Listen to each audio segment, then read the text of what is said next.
This is how we start with me laughing, and it's only because, of course, people cannot see what I can see. Oh my God, Crystal, Rebecca, you guys are too much. Anyway, hello, everybody. So we are, of course, recording Community Night so that those of you that can't be here as part of the fun have a chance to watch it back, I guess. I can't even imagine. It's probably not quite the same because you don't get to see all these faces that I see. You're just looking at my face and we already started going and I'm like, okay, I gotta hit record because we just never know where community night is going to go and it's already gone off the rails and it's only 7:07. So anyway, so welcome. And then obviously for everybody who's here in person, let me do my little my romper room. Is it romper room? Why can't I think right now? My magic mirror. Was that romper room? Why am I'm like Yes. losing Yes. it? Maybe I got hit in the head once many times tonight sparring. Anyway, so yes, so everybody that is here and Elizabeth Benson, good to see you. Knitting away. We'll have to talk about what everybody's doing, what's on their needles. Catherine, of course, and Priscilla and Sandra, good to see you. Beth and G. And wait, D. And so D is new. And I was specifically looking for you, D. So it is okay if we can't see your face. If you want us to see your face, you are welcome to. And oh my God, of course, we have a new person. I'm already like cursing right out of the gate. Sorry. Anyway, so everybody, though, give D a welcome. So D actually, I don't even know the details of where she saw this, but she had emailed. She's local. Oh, there she is in the chat. So if you've got the chat open, so she must be local because actually she wanted to come in person, which I knew I was going to be screaming in tonight at the last minute. But otherwise, in future, you absolutely are welcome to. Actually, usually my good friend Kelly, who lives around the corner, sometimes she'll join me in person. Sometimes it's not though as much fun in person because I have to just stay focused on the screen. But anybody who wants to come and hang out, Lena, you're local, and Crystal and Rebecca, I don't know. Eileen's on tonight. There's Kelly. She just decided not to come join me. So I guess I should say that. I mean, for anybody who does want to like come here instead of being on the screen, but you know what, guys? Sometimes at the end of the night, right? Like, I mean, Kelly, I don't know what's her excuse. She literally lives like a mile around the corner, and then she's there and not here. So sometimes we talk about it, but then sometimes, like, right, you just want to be comfy, like in your PJs and just chilling. And when it's done, then you just kind of roll over and go to bed or whatever it is. So either Oh, I way, could come over in my PJs to your house? absolutely, you could come in your PJs. I It may could show be like up a tomorrow in knit my night. PJs. It could be like a knit night slash pajama party, whatever you like, whatever you like. So anyway, a big welcome to you, Dee. Thank you so much for joining our crazy community. Hopefully you will stick around after our crazy start. I can only be me. That's all I can do. So, all right, I got to keep going with my welcome. I was just so excited that she actually joined us. And Deanna, I feel like I haven't seen you in a bit, ma'am. How are you? Look at you in your plaid, looking all snazzy there. Good I'm to see okay you. now. I had a few medical problems. That's why. Girl, you have just got to keep going. What will we? Right, What are we going to do without you? You've right. got I did PT. I did chair yoga. I've been walking. I'm trying everything to get this better. excellent, excellent. Well, when you are ready to come join me in boxing, you just let me know, okay? Okay, I don't know. I got to work on my hand strength. See, but and I will say though, and not that you're at this at that point, but it is, it is interesting. There's somebody else was just telling me because they actually for people that have Parkinson's, I know you don't. I'm not saying you do, but for people that have Parkinson's, they actually have a boxing program that is specifically designed for that. So, they're all different levels and just any kind of movement, right, is great. And it helps with your That's right. coordination and just mobility and movement. So yeah. And then, when you get really good, then you just go knock a bitch out, right? Oh, well, it's good to see you, Deanna. I'm glad that you're doing well. And Eileen, I know you just turned off your picture, but thanks for joining us tonight. And who else? I didn't get to say hi to Susan, kind of indirectly said hi to Alina. Colleen, good to have you with us tonight too. Good to see you. And everybody, if you guys remember Dawn, I feel like Dawn has not been with us a bit, but her and I were chatting on text a little bit and on Instagram. So Dawn has joined us tonight. It's been a bit, so good to see you. And then Crystal, Rebecca, I don't know, you guys are literally out of this world over there. What is happening? I hate using these backgrounds, but it's like really chaotic behind me. Rebecca's at the dining room table, blocking something because I'm gonna go with my mom in Florida this weekend, so she wants to send it down with me. But yeah, the background, I'm like trying to figure out a background. I'm like, I don't know which one looks the least bizarre, I guess.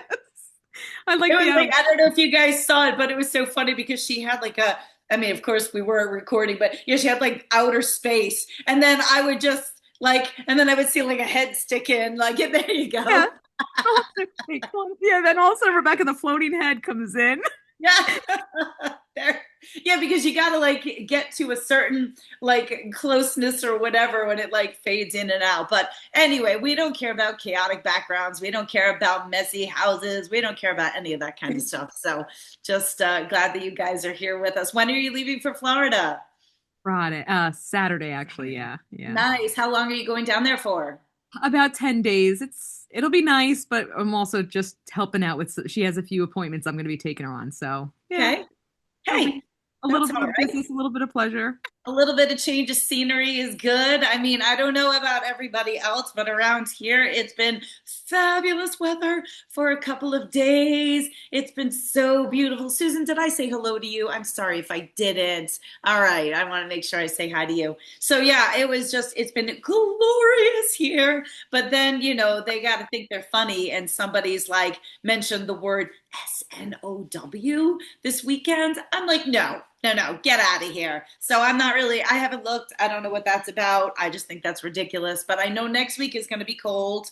You know, so we're just not quite there yet, but we're getting close. I started a project last night because I just did not want to be inside. It was so beautiful and I was trying to do work outside. And actually now I think tomorrow's a little bit of rain and I literally have like shit all over my lawn because I was like cleaning out my shed. So I got to figure something out before it's going to rain. But I get in that, I don't know about you guys, but I'm like, okay, I need to purge. Like I need to go through all my different areas. Literally, like I need to clean my sock drawer. I need to, you know, clean out the clothes I don't use. I don't know, spring cleaning, right? I guess that's what it is. So that helps. It helps the chaos in my mind too. If my world is a mess, then my mind is a mess. So that's just kind of how I work. So I'm excited about the warm weather. So I've got I don't know lots of things, but I have some things for you guys. But of course, it's community night, and I want to hear from you guys as well. So what's everybody been doing? What's everyone working on? Let me see. Yeah, just start talking, Elizabeth, because you're not muted. And yeah, what are you doing? This is with your yarn. I don't remember what it's called, but it's the green yarn that I bought from you last month. And Carolina Fiber Fest in Raleigh, where I live, it's this weekend, and they always have they have different projects you can knit, and you get a little badge if you make the project. And this year it has a llama on the badge. So I thought, okay, I need to get a badge with a llama on it. So I'm using your yarn. And so this is going to be a cowl. And since I was twisted, I'm just knitting it flat, and then I'm going to just, sew it up. So is it that you have to knit a pattern that they provide? Yes. Okay. Yes. And then did the event happen already? I forget. No, it's this Friday. Oh, so that's interesting. So do they like send the patterns out ahead of time, or how does that work? Yeah, like months ahead of time, and they're free patterns. So they've got one for knitting, one for crochet, and now they've even got one for weaving. Oh, cool. And so whatever works. So knitting, of course, is my go-to. And is this what was it? The Carolina Carolina Fiber Festival. But is it just one day? No, it's Friday and Saturday. Oh, okay. But that's interesting. A Friday, Saturday. Mhm. as opposed to Saturday, Sunday. Right. Where is it at? And Raleigh, the state fairgrounds. Oh, okay, So cool. that's down Oh, the and street from where I work. I was just going to say, and that's right by you, so that's Mhm. like super convenient. And of course, I will be, which don't let me forget. So we have to chat because I mean, I will be blowing through that area. I mean, we'll talk about the share and share Okay. tour. But don't let Okay. me That's cool. forget to That's let cool. you know when I'm coming down that way. And so the pattern, do they like feature different designers or like Yes. something I that mean, they they're do free every patterns, year? so they probably ask for, donations for patterns. Okay. So, right. But I'm pretty much doing it because there's a llama on the badge this year. And so who do you show it your completed work to? But it's not the last time I did it. And Okay. actually, I gave you the last thing I did. It was a few years ago, and I did it Okay. in like one of your in pistachio almond, Yeah, yeah, I and that remember. one, Yep. and that is like Oh, that's they right, had a because I sheep on the remember badge. you did it, but like you were Right. like, I'm really never gonna wear this. Right. And of course, I went up there and I showed it to the guy at the front, and he said, "Oh, okay." And he just gave it to him. It's like, "Wait, aren't you even going to look at this?" And he said, "Okay, that's very nice. Bye." So they're not very picky. Right, right, right. Mhm. Well, that's cool. So Mhm. what do you think? I'm curious though, what do you think is the motivation? And I'm always interested in all these different kinds of, things and also too, because it's funny, I just actually today met with, so we have a local, so this would be for my peeps here on Long Island. We have a local fiber festival, I'll put it in quotes, the Long Island Fleece and Fiber Fair. And it's lost a little bit of momentum over the past couple of years, but there's a new director. And so, they're really trying to get some new ideas and do different things. So that's why I'm asking a question too, because I think it's kind of interesting. So is there is there a motivation, meaning like, I don't know, meaning Uh, just, the motivation first, I was doing the motivation just to get the badge, and then I said, right. "Okay, I did that. I'm not going to worry about it anymore." And then this year they've got a llama on it, So is it and a so pin? What do you mean like a badge? it's like a little pin. Okay. Let's see. Oh. Yeah, I'm just making notes about it. If you Okay. And is there just one suggested pattern for It's knitting, it one for depends. Yeah. crochet? Mhm. So Oh, they usually their logo is a sheep. okay. So I did this for 2 years. So I've got two of these, and I'm like, okay, I've got the badge. I don't have to do this anymore. But now they've got a whole bunch of different fiber animals on the badge, Okay. including a llama is the biggest one, of course. So it's like, so just out of just, I have to get a llama. Now, is that, I know I'm beating a dead horse here, but is that a sticker? Is it a pin? I don't It's a understand. pin. Oh, okay. Okay. Gotcha. Oh, nice. Perfect. Mhm. Okay. So that's really cool. I like it. Mhm. No, I just think it's a neat idea. And obviously, Mhm. it's something that they send out ahead of time. So it kind of Mhm. gets you excited, gets you motivated about it too. Mhm. So Mhm. I love it. So I imagine the designers who donate the pattern, they do it for exposure. Yeah, yeah, absolutely. Well, cool. And and you said it's a cowl, so then you're just knitting Yeah. it flat and then you're just gonna Yes. steam it Mhm. up. Mhm. Nice. Excellent. And I'm trying to Yeah. think of what yarn that is. It's what's it, spring something? I mean, and Oh, you that's may still was have that it, the clover? Was that the clover one? Wild right? clover? It's one, and it's got streaks of white in it. Yeah, yeah, yeah. That's the one that Stephanie from Asylum Fibers did for me, didn't she? Hmm. I Yeah. think so. Yep. Excellent. Cool. Well, good. Okay. Yes, that was, I remember too when I saw that color come in, I was like, you're gonna like Yeah. this one. Elizabeth is our green girl, so Mhm. anytime I've got something green, I'm always making sure I give her a heads up. She's always good for green. So, and perfectly suited, right? As we've got Mhm. St. Patrick's Day around the corner for everybody too. So Green never goes out of style. it doesn't. It's actually Mhm. look, I mean, it's one of my favorite, it's pretty much my favorite color too. So awesome. Well, good. Thank you for sharing. Okay. Right. Anybody else working on anything that they would like to share? Beth, I see your fingers going, and that doesn't look like embroidery this time. No, I'm working on a swatch for our knit along. Nice. Okay. That's going to be the color of my headband. what color are you using? What yarn are you using? It's it's one of the ones that you had, the fingering weights that you had. I can't think of the color it was. I'm trying to look at that. It's like I'm trying to look at what's in front of me here. I don't know which color that one is. Is that the purple? It's a purpley. Yeah. It's a burgundy purpley color. Okay. Yeah, I'm not sure exactly. I mean, I actually have some yarns next to me here. I was just trying to look. It's sold out. It's sold out. Oh, was that one of the ones that Shanna did? Probably.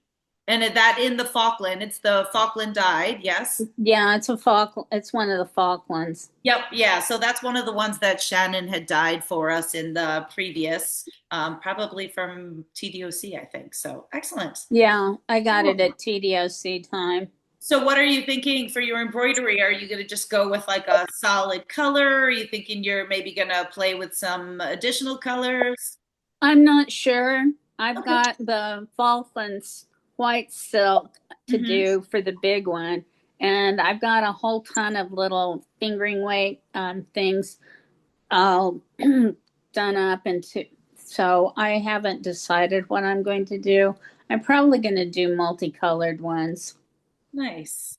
Because, you know, the embroidery stuff is going to be super easy for me, as much embroidery as I do. Yeah, no, absolutely. And actually, even though, I mean, I know you do a lot of embroidery, have you incorporated your embroidery into your knits before?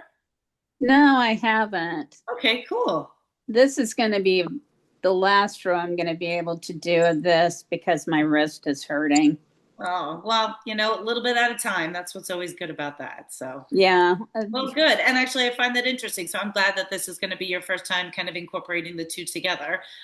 Because, yeah, obviously you are very, very well versed in both worlds. But, you know, I know as of lately, you've been showing us most of the embroidery and stuff like that you've been doing. So, you want to see some of my llamas? oh, yeah, that's right. You were working on that last time. Oh, my God. Oh, my gosh. You've got like a whole dang herd going. Yeah, various colors. Wait, hold them up closer. Nice. Oh, wow, that looks great. I love it. I told you I was doing a whole set of them. I this love one's it. not finished. I have to make it. I need to make, oh gosh, I'm writing like feverishly here. Embroidered llamas. I don't know. I might have to reach out to you about something like that. That looks so cool. Making notes. Awesome. Cool. Well, thank you for showing as always. How many are you thinking you're going to have in your herd? Well, I was originally going to make 10. Oh. Wait, but 10 sets of 2 or 5? No, 10 total. 10 total. Gotcha. But now I'm going to make it, let's see. I think I'm going to make 5. Cool. That's 3, right? I've got one that's not in that group, so that's 3. So I need to make 2 more.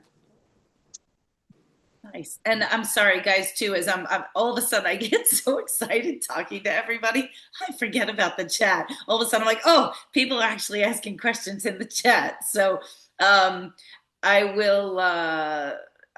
So actually, I do want to say, so Sandra was asking you, Beth, what are you planning to do with the llamas? And probably that's the same as what you do with all your embroidery. But do you have a specific plan? Are they just for you? Are you gifting them? Are you going to end up hanging them up?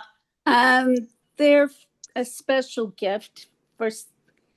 They have a special purpose. Oh, nice. And then are you leaving them? Because can you ever take? I mean, I'm sure you could. Can you take what you're doing? Because I know it's on the hoop in order for you to be able to do the work. But then could you turn it into a pillow? Or, I mean, I know you could obviously turn it into a wall hanging, but can it be anything other than just the flat piece that you see? You can do whatever you want with them, basically. Mm-hmm. What I will do with them will be just to put them in a hoop, and whoever receives them, if they want them, they can put them in as a pillow. They can leave them as a wall hanging. They can do whatever they want with them. Nice. But they're designed for a specific purpose. I wonder if I know.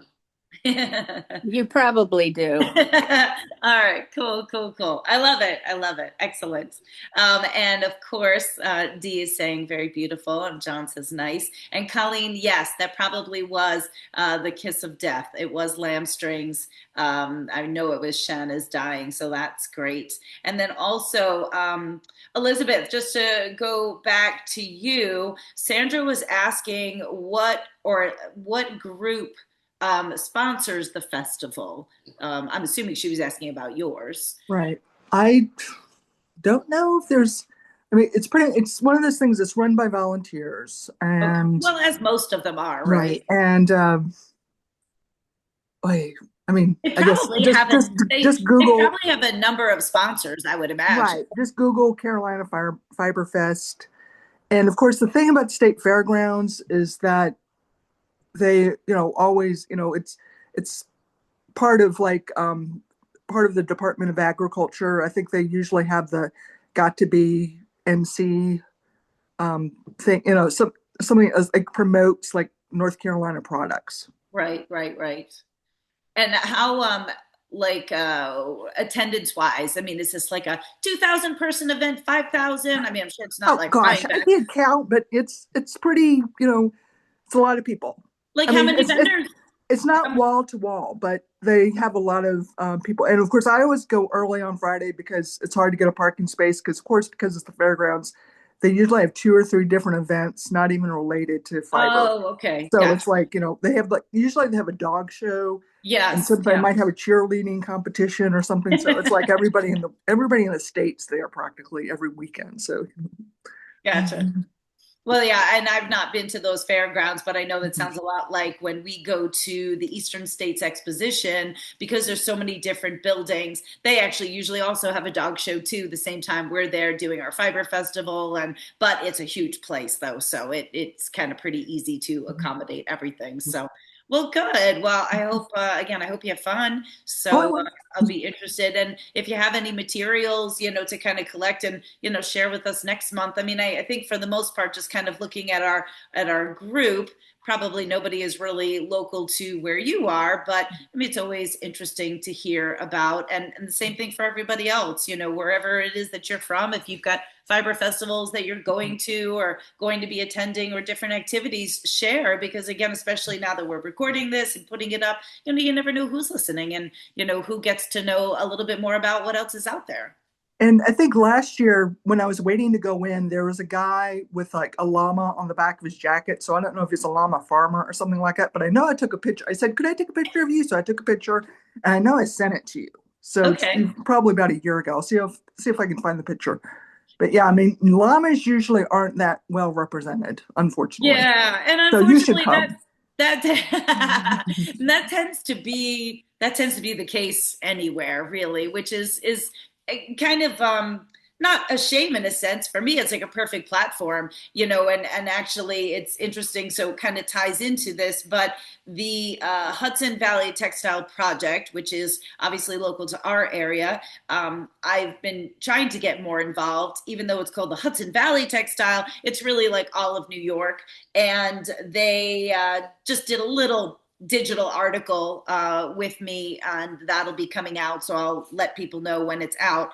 But that was one of the things that we talked about, because so many of these events are so wool focused, sheep focused, that everything else is kind of ancillary, and llamas are really always the stepchild, which is fine. I mean, I love that, because then it gives me a chance to, get on that soapbox and talk to people and try to educate people. So it is always fun, but they're never usually, represented very well in that sense. So yay for me and good for me. So I'll take it. Okay. And sorry, I was like, who is that? I wish I could show you. So I didn't close the door. So I have a pig booty that I am scratching at the moment. Let's see if I can, here. There we go. So Piggity is always backing it up. So he likes his little booty scratches. So he's got his mohawk sticking up here because he's happy. So he's got his butt right up against my leg and he's getting scratches. And now Miss Ma'am over here is getting jealous that he's getting all the attention. So now she's got her face on his butt and trying to get in for some hand pets as well. So we just got all the things happening over here. Right, Piggity? You love your booty scratches. So, and Dee is asking, oops, look at that. I was hitting buttons and doing things in the chat here. So Dee was asking just with regard to a little bit more about the local fiber festival, and certainly can follow up or you can shoot me a message. So, short of taking, too much time for this, but actually we have a pretty good population of Long Island people on right now. Dee, just so you start to also get to see names. Eileen, although we can't see her face, she's Long Island. Kelly's Long Island. We can say Gina's Long Island. Gina's like my city girl. She just jumped in not too long ago. John is, I don't know, what do we call you, John? John is a Long Island guy right now, but now he's moving to Florida. So that hasn't happened yet. Crystal and Rebecca are Long Island people. Alina's Long Island. Laura's Long Island. So we got a pretty good group of Long Islanders on here right now. So I love that. Thank you, everybody. But yeah, so the Long Island Fleece and Fiber Fair has been pretty long standing. We were trying to think today. It's probably been a good 13, maybe 15 years. It was a 2-day event. It's now a 1-day event. It is always the third weekend in May, which is going to be, so it's the 16th, 17th, meaning it is the 16th with the 17th being a rain date. And unfortunately, I would say over the past 3 years, we've had to use that rain date twice. So it's a long-standing event. I want to say it's maybe from 10 to 4, 10 to 5. Yes, this is at Halleckville, John.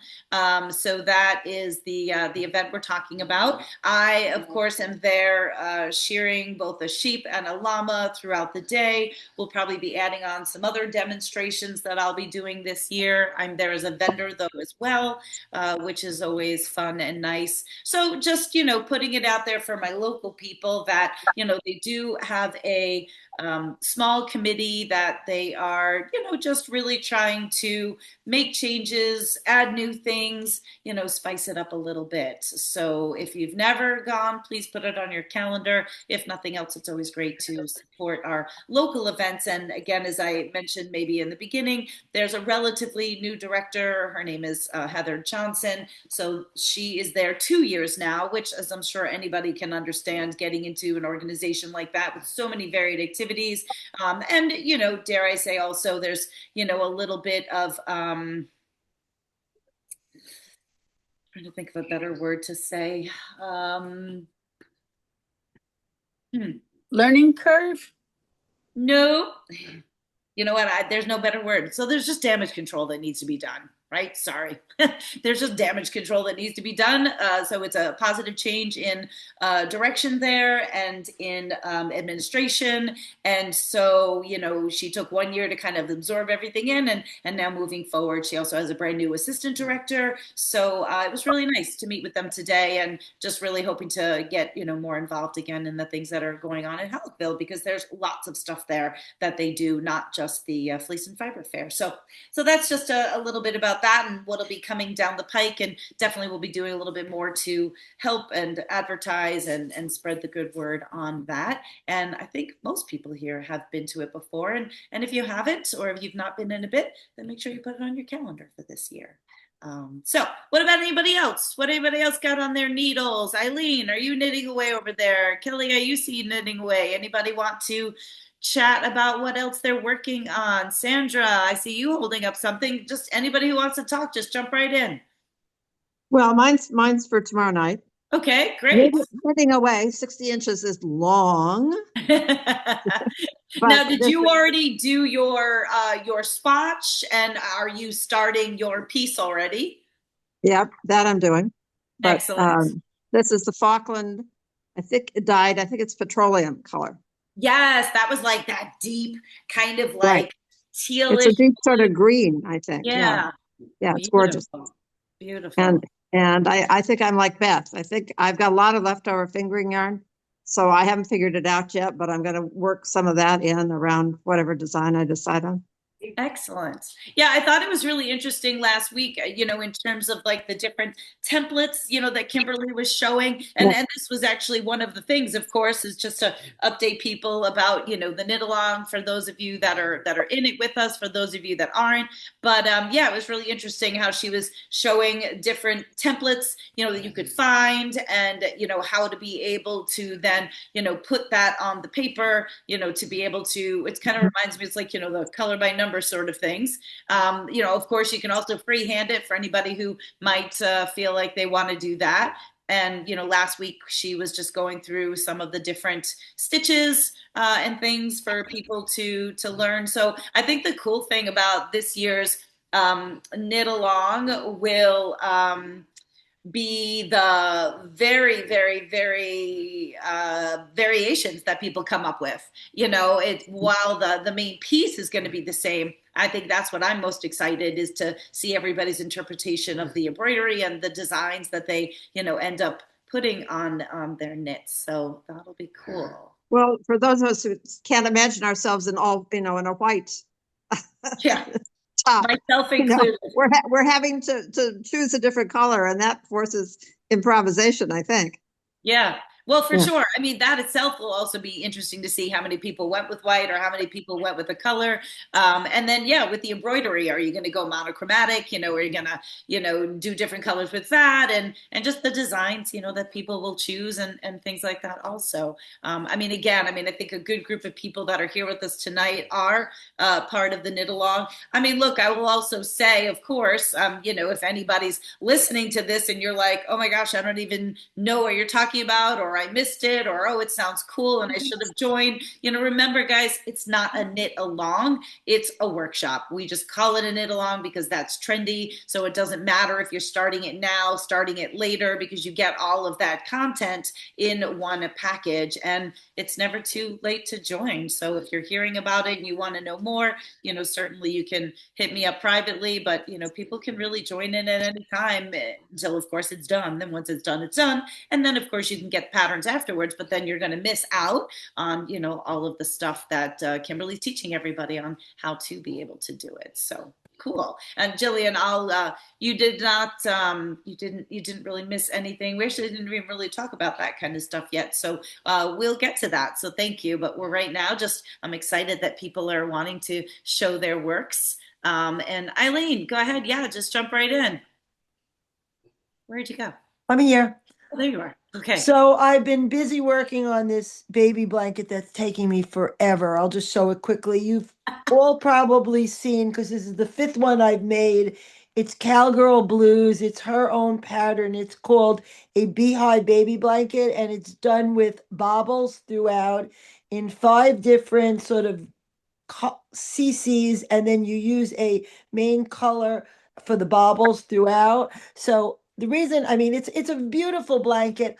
I really didn't want to do a 5th because it takes forever, but my daughter really wanted it for the new baby. So baby Henry will get it. It's going slowly, which is what's held me up for really getting started. But I know the knit along, there's no pressure.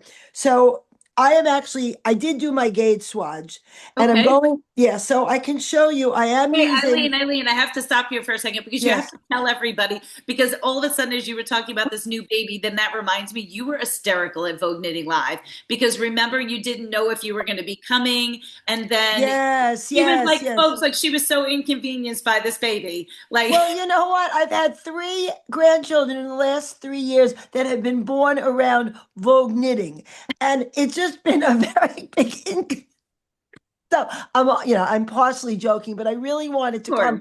But the joke was, my daughter was supposed to have a C-section, but went into labor during that first snowstorm. And not only did she not need a C-section, the baby was born in like 5 minutes, no anything. She was there for a day. It was crazy. So he was really cooperative. So then the following weekend, I could go to Vogue knitting. I just went for a day, but I was very, very happy. So I guess he deserves the blanket because he did allow me to go to Vogue knitting and see all of you lovely people there. I feel So, like I have to do the math. Like, what is happening 9 months before Vogue Knitting Live that your family seems to like, land on this? I don't know. It's my daughter and my daughter-in-law. So I couldn't even begin to figure that out. But we are all done. Nobody's having any more babies. So Vogue knitting in the future will be leisurely for me. Except Well, and no, hey, this is on the DL. You've got 2 more years. oh no, Vogue knitting next year. No, no. So it's I think through 2027 is the last. You Wait a didn't. minute. Wait a minute. Vogue knitting is ending in 2 more years. How? What is that about? You don't know? You I know, but know. you can't tell. I mean, No, it just, obviously. it's just change, right? So Okay. All right. now, of course, this Okay. is being recorded, but thank God I have a really lame YouTube channel. Nobody Don't sees. worry about it. Nobody will But go there. but no, you know what? I mean, yeah, if it's either 2027 or 2028 now. Now I feel like I'm second guessing myself. But I think it would behoove of them to use that at some point in their marketing, because I feel like there's so many people that maybe have been sitting on their hands or haven't made the journey. And if you've not made the journey, or if you want to make the journey, so 20, oh, that's right. Yeah, okay. Maybe we have 3 more. It's okay. Yeah, I'm watching Jillian's post in the chat. It's definitely, yeah, because we just did 2026. So no, it's definitely 2 more years. Definitely 2 more years for sure. But yeah, just so many changes, right? And in terms of administration and cost of things, and just everything. So it's a great event, but I think that they will be moving on. So, and I don't know in terms of in what capacities. I mean, I know they're still doing their tours and things like that, but I know for sure that Vogue Knitting Live is going to be done. So, Well, yeah. I appreciate you telling me. I never really take classes. Well, first of all, I'm usually can't commit, but by next year, although I don't even want to talk about the baby's first birthday party. Let's not even talk about that. Well, Oh, yeah. Just when you thought you were in the clear, yeah, now now you're we going to have be his birthday. inconvenienced with birthday parties. So, but all kidding aside, there's so many wonderful classes that maybe over the next 2 years. I mean, I can make a commitment and go in. I live pretty close. I could stay over or not, but Yeah. take some classes on Thursday and Friday. So I never want to like miss the marketplace and everything that goes on there. So for Yeah. me to take a class on Saturday, I don't know. So, but now that I know there's only 2 more years for classes, I think that that will be something I will Yeah, and definitely like I take said, I think advantage. it would be wise of them to, at some point, like I said, include people in on that, because I think that that will make more people come and take advantage of it, and enjoy it while it lasts. Well, look, getting back to Cowgirl Yes, Blues, who's yes, Bridget Henderson from South Africa. She yep, had come. I had met her on Vogue virtual, and then we met in person 2 or 3 years ago. And she came for a couple of years. She didn't come this year, and I think part of it was the tariffs, maybe the political. I don't really know, but I was quite disappointed because I look forward to seeing her in person and seeing her yeah. beautiful. And I highly recommend. She has a beautiful story, Cowgirl Blues. You've heard me talk about her in the past. So if anyone is looking for something a little bit, it's obviously not US. It's a whole different story, but it is Yeah. wonderful. So Great. getting back to the knit along, so I Yep. am starting off with the headband. I'm Okay. using this yarn that was gifted to me. It's a Canadian yarn that I received for a gift and I wanted to use it. I don't know if you can even see the color. It's kind of a lavender. It has a little bit of tonal in it. It's almost so light that it can be neutral. So Okay. I got my gauge. I'm going down a needle size, which I had talked about last week. And for the embroidery, I am going to use her pattern. And Trey said, I am not artistic. I don't want to reinvent the wheel. I love it.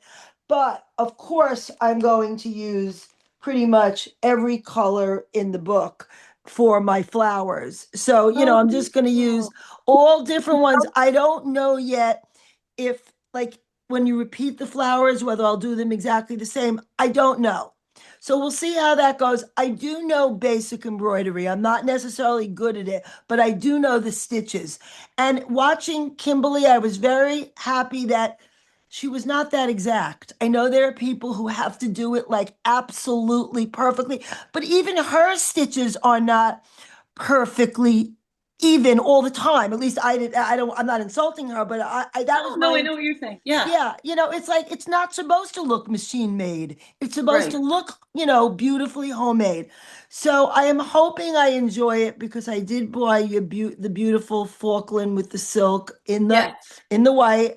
It's quite a project to undertake. So I would like to eventually do that. The yarn is gorgeous. That's a lot of embroidery though. Well, Did but you it depends on how much you want to do, right? Because exactly, that's the exactly. other thing too, is there's again so much variation of what you want to do or not want to do. So Right, yeah, right. and I think weren't you the one when we were on Zoom that you were thankful that she made a mistake, or somebody was thankful that she made a mistake because then she had to like undo it, and they're like, great. First of all, now I don't feel bad, and then second of all, Right, now I can see how to work through that as well. So I think right. it's a really good point, and I mean, just even in terms of anything that we all do, we have to remember when our eyes are right here looking at our own work, we are always going to be our own worst critic. And you have to remember that unless somebody's all up in your grill, they're not getting that same viewpoint. They're standing back, and it has a whole different perspective that way. So, right, our whole piece this year is called Grace Given. We always have a Love theme. it. So this year's theme is just giving ourselves grace in any aspect of our life, whatever it may be. So yeah, absolutely. I love that you use the expression beautifully handmade. That's perfect. I love that.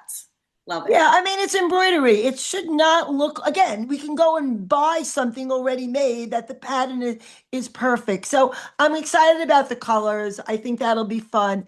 And then we'll see for the big piece. It's really going to be nice to see everyone. I mean, Kimberly, I mean, she really, it wasn't something I said that Piggy that just pig. bit. No, Piggy just Okay. bit my leg. Oh my God. I'm sorry. No problem. I was going to say, Kimberly is literally such a genius, right? I mean, her patterns, each one of them in there, this is my third out of the five that she's had. Each one of her patterns are so amazing. And I actually want to talk to her because I have some yarn that I want to make one of her t-shirt patterns. So at some point I'll reach out to her, Yeah, good. obviously, Do. and talk to her about that. So nice seeing everyone. And I'll see you tomorrow for those of you who are going to be around. Yeah, great. Looking Thank forward you. to it. Thanks, Eileen. And let's see, anybody else want to jump in and talk about what they're working on? Kelly?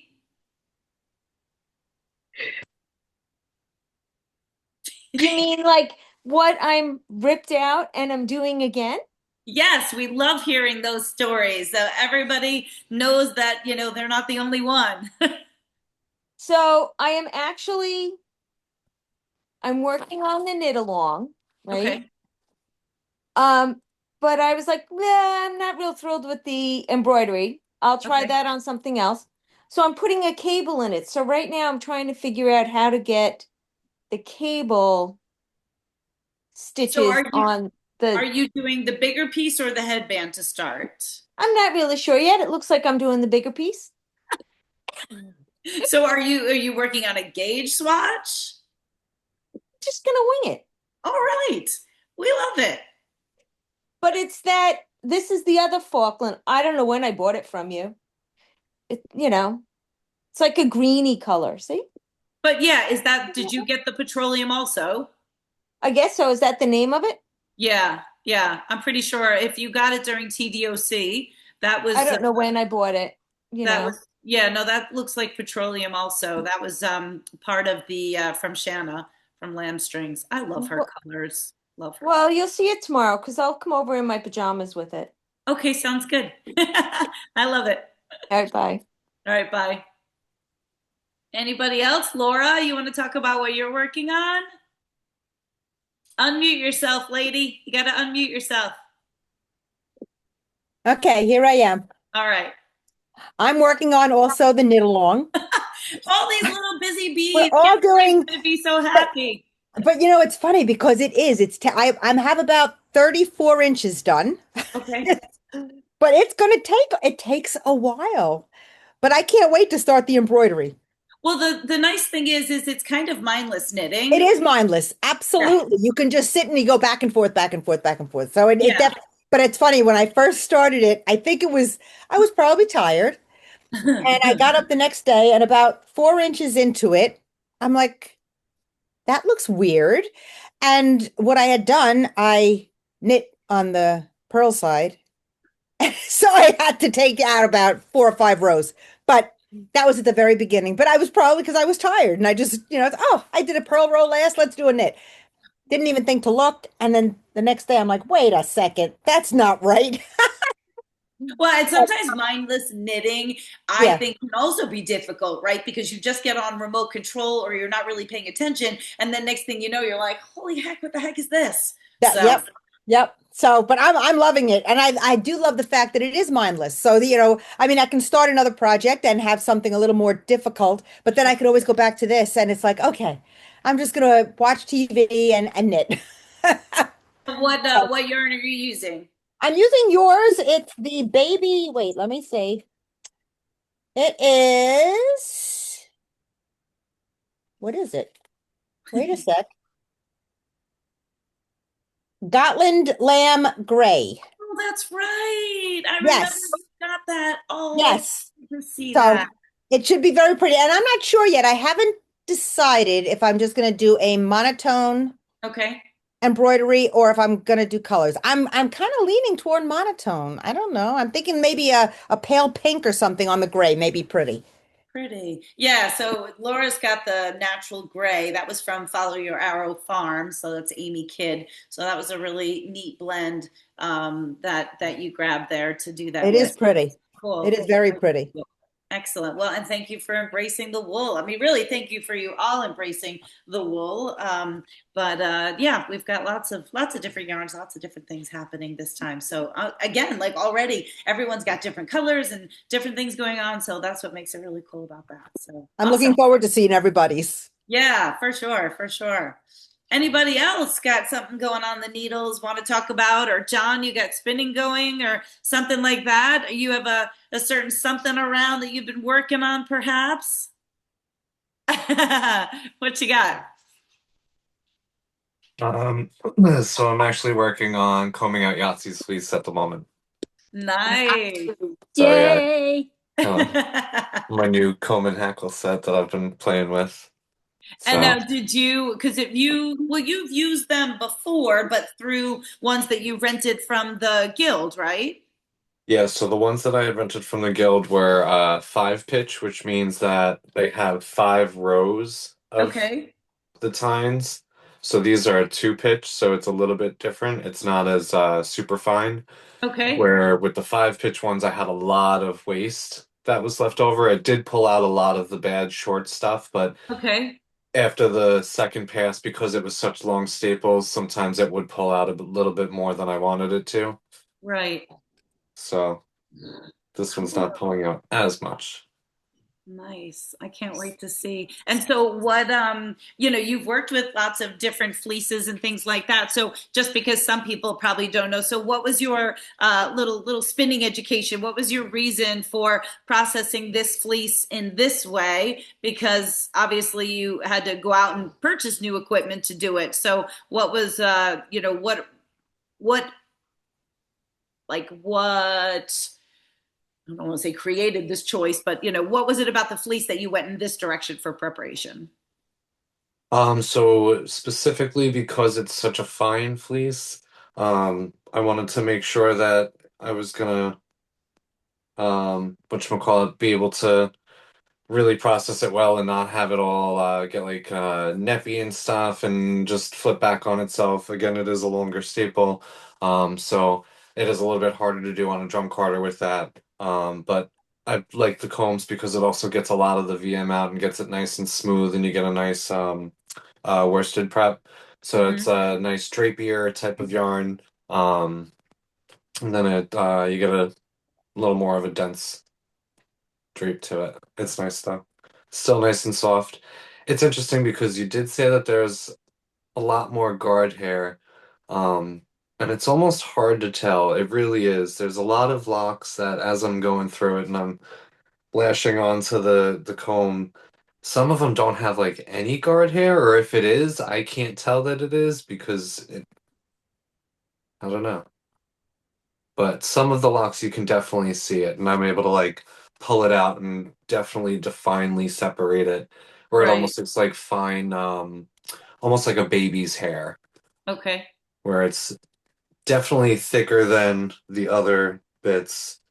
Definitely different than the first three babies that I processed. Oh, 100%. Yeah, which actually, that's why I was curious. So when you processed theirs, had you borrowed from the guild? Because their fleeces are way finer than Yahtzee's fleece.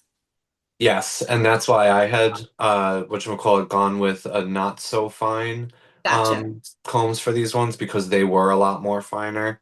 Yeah. Um, but I'll be curious to see how it spins up. Yeah, So and you far, were asking in the chat, and I feel bad. I don't if I miss anybody. So and I'll quick explain, and then Jillian, I'll get to you. I see your hand up because in the chat, John was asking how many Yahtzee moms are on, and then we'll probably I'll quick explain. But I know Beth NG, of course, is a Yahtzee mom. Catherine, who we can't see her face right now, she's a Yahtzee mom. But I feel like that might be it. Priscilla. Oh my God, yes, I'm sorry. Priscilla's a Yahtzee mom. That's I'm right. not on the top tier, but I'm there somewhere. All right. No, it doesn't matter where you are. Like I said, Okay. I can't, there's 37. I mean, Yahtzee has 37 moms, which is amazing. And for those of you that don't know what we're talking about, because there will be a part two, presumably. But over the years, so many people are or maybe I should even say like other farms. Basically, there's always like an adopt an animal program, and even like at the zoo, right? You can like adopt a tiger, and you get a little certificate or something like that. And so I created a bit more of an extensive adoption program because I had a particular llama in mind, and so it kind of has it had a start, it has an ending, which is a little more unusual, I guess, and maybe somewhere down the road I'll do some other types of adoption programs. But in this instance, Yahtzee was a little girl that I was going to be adding into our herd. And so I created an adoption program around her. And so there's actually 4 different levels, and the different levels get different things. And at the higher level, I've commissioned John to take Yahtzee's baby fleece, and he is processing it and will be spinning it up so that everybody in that higher level gets a little mini of her fleece. And yeah, there's different things for different levels, so it's been fun. And my higher level, we have monthly Zoom meetings related to Yahtzee. Other people get newsletters. We had little Christmas things, so that program is going to be going until June because that's when it started, and then we'll be looking at round 2. So there's plenty of opportunity for people to learn about it and perhaps get on board again for the second chapter, if you will. But she is doing great, and so yeah, we'll talk about when I get to my stuff. So we're getting ready for the first llama show of the season, and so she is absolutely going, of course. And I feel like throughout the winter, she's probably the one, and that's why, like I said with John, I mean, she has a lovely fleece, but I would definitely say she does have distinctly more guard hairs than other llamas that I have. So what that equals is she stays very clean. Those guard yes. hairs act to protect the softer underdown.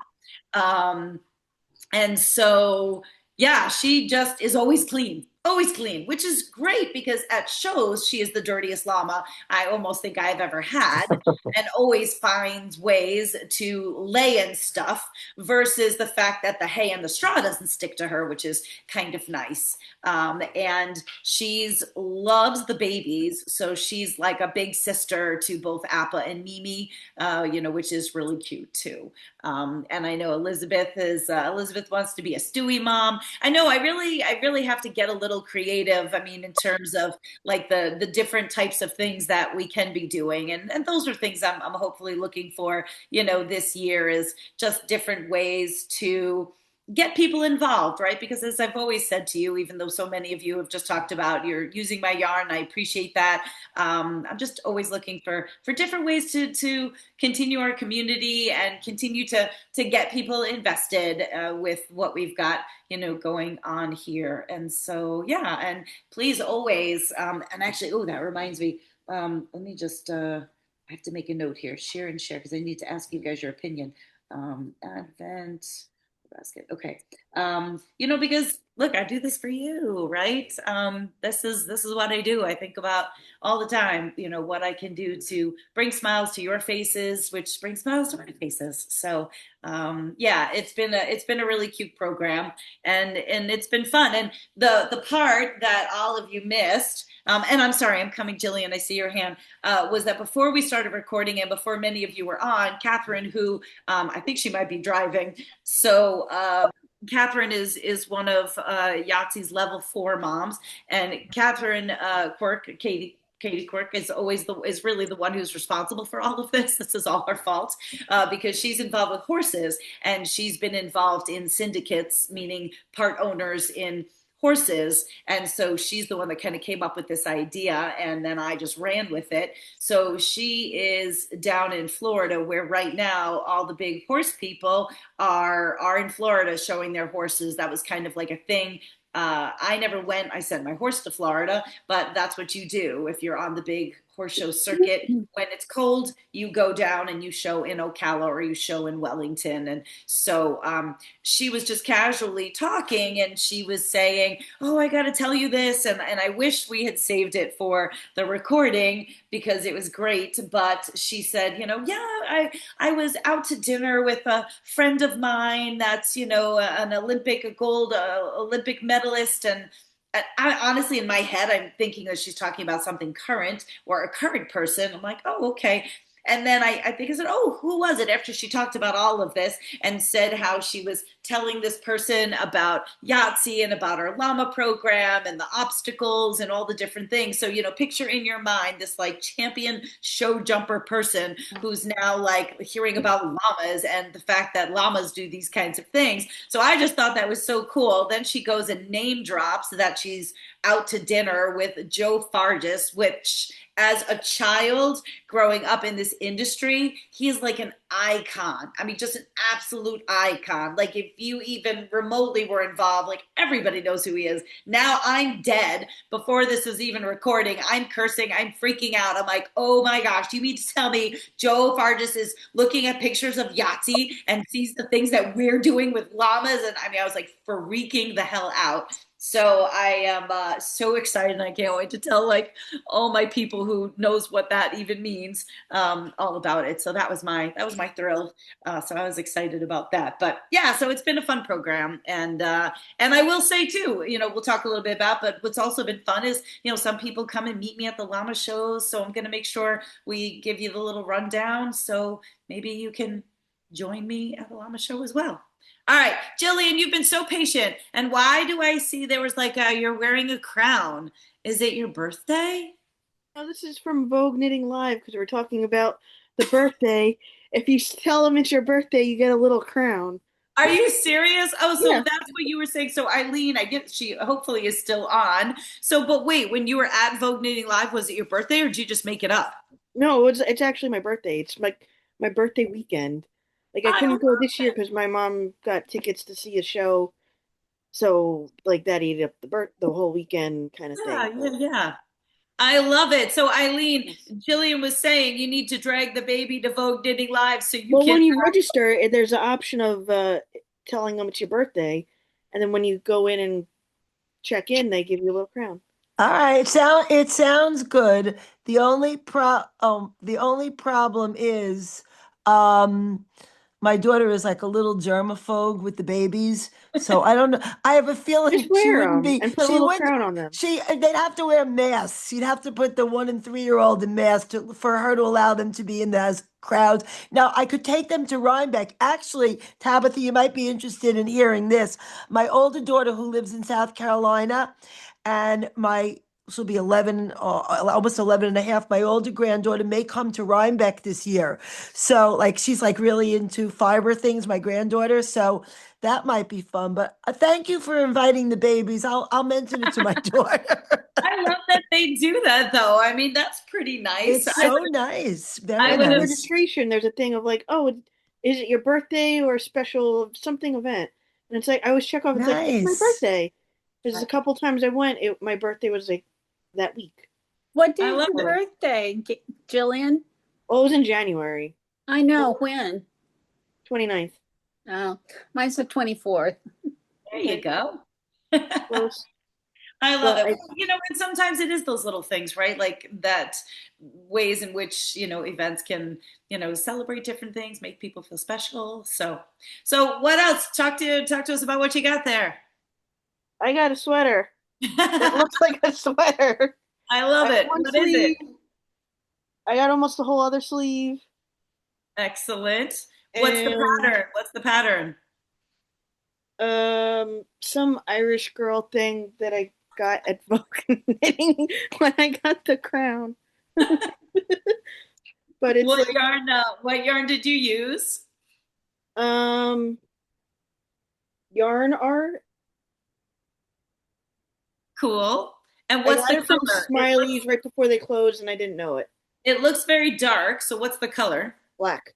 Oh, And then it has a pink yolk. leaves on it. That's this color. Nice. And last time I showed it, I was like, how do I make an armhole? So I Yeah. got it to the point that I'm up to here on my hand. So I'm Nice. almost up to the cuff of it. It only took like 2 years, but Hey, that's all right. It doesn't matter. It's not a race. yeah. Well, are you proud And of I don't it? change sizes that fast. Are you proud of it? I hope. Yes. Good. I love it. Well, we can't wait to hopefully see it on you before it gets too hot out. At the rate I'm going, I'll have it done in July or August. Hey, you know what? Then you just rock that sweater in July and August. It's all right. Time for my half birthday. I wanted it done for my actual birthday, but my half birthday is now a option. Well, awesome. Congratulations. I love it. Thanks. Absolutely. All right. Let's see, anybody else got fingers going that didn't tell us about anything? Anybody else want to share if they're working on something? Susan, I can't tell if your fingers are going or if you're just rocking back and forth there. What are you doing? What are you working on? I'm working on the knit along. I've only got this much worked so far. I think she said it was 500 rows. I think I'm up to 60 something, so it's going to be a while. Now I see a very light color. What did you go with? I went with Art Yarns Merino Cloud. It's a blend of merino and cashmere. Okay. And the color name is called Shell. It's a very like a tonal pink and white. Okay. Yeah, I don't know. The Beautiful. lighting isn't so good in here, but So you're one of the daring ones that's going for the lighter color. yeah. And I got some nice mini skeins.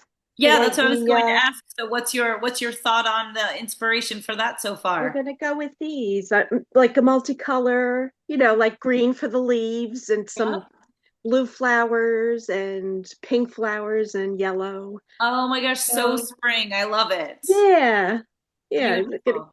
And I figured it was a nice neutral palette, to yeah. Great. Well, But good. it's enjoyable. It's just a lot, Well, I'll good. get there. Hey, well, I like seeing, again, like we just said, this is a perfect opportunity, right, to be able to get your knitting done while That's we're right. kind of sitting around like chit-chatting, especially since you can just kind of, keep on moving through it. So I'm glad Yeah. to be of help to give you an excuse to have about 2 hours worth of knitting tonight. It's very much appreciated. Thank you, Awesome. Tabitha. Absolutely. Absolutely.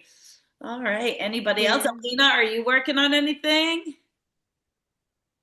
I'm also working on the knit along. I've a light color. I dug into my stash for this. Good. But this fingering is taking along, and I admire someone who made it to 34 inches. That's amazing. Like Kimberly really set the bar when she said like she does like I don't know. She said we can get it done in like 5 days or something. I I mean, I have the time, but it's slow going, but I like it. Well, and I was going to say too, and you're relatively new to us. Kimberly will kill herself because she'll always put her back up against a wall for a deadline and then like literally just sits like this for, 5 days in order to get something done and then, needs some sort of massage or chiropractic work by the time she's through with it. So, and also too, I mean, I think even at some point also mentions when she does these pieces because she has to do them, not necessarily volume, but she's got to do breakouts and stuff like that. She will throw hers on a knitting machine to be able to sometimes get the basic body work done. But, obviously for all of you and going through the process. So it's great to see everybody in different places. And what are your thoughts for the embroidery? Have you gotten that far? I want it to be poppies, so I'll do like a poppy red with maybe some dark green leaves on the edges. But I'll probably keep it similar to Kimberly's pattern because that was beautiful and really can be any flower. So Yeah. yeah. Cool. Well, good. Good, good, good. Excellent. I love it.